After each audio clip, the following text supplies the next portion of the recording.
All right, it's going to be Brown versus Hogan this November in the general election for Maryland's governor. Here's a look at the numbers right now.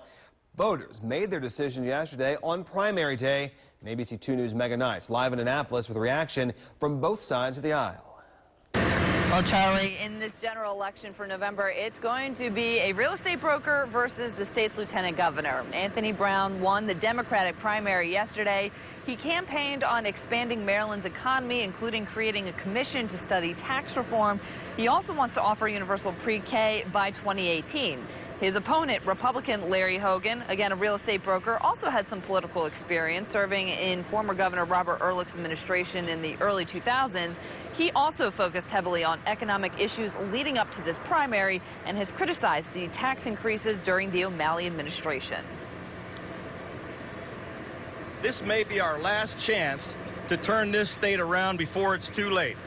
And the people of Maryland simply cannot afford another 4 years of O'Malley, Brown, tax and spend politics as usual.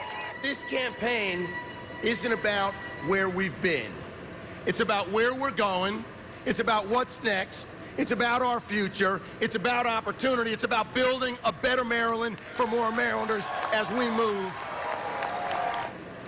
Now you can see more of what both candidates had to say after their primary wins by going to abc2news.com. We're live in Annapolis. I'm Megan Knight, ABC2 News. And also this morning we have the numbers from a number of the races scrolling for you at the bottom of the screen. Any of those of interest, you can go there and check it out. Now there was a big surprise last night for Baltimore City State's attorney. Greg Bernstein lost the race for there. Now he held the job for more than 3 years. Marilyn Mosby got the upset in the win.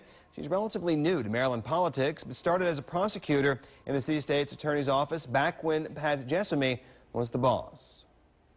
John Carden had the name, but Brian Frosch had the votes. The AP's now calling the attorney general race for Frosch. He's been a lawmaker for 28 years, growing up in Montgomery County, and he had the endorsement of Governor Martin O'Malley.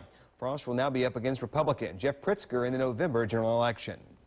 In Anne Arundel County, all eyes on the Republican side of that race for county executive. Just after midnight, incumbent Lauren Newman conceded the race to Delegate Steve Shue. Newman was appointed county executive in 2013 after the resignation of John Leopold. In November, Shue will now face former county sheriff George Johnson, who ran unopposed on the Democratic side. We're also covering another race, all races around the state right now at abc2news.com. The latest results, as well as more local and state races, just go to abc2news.com.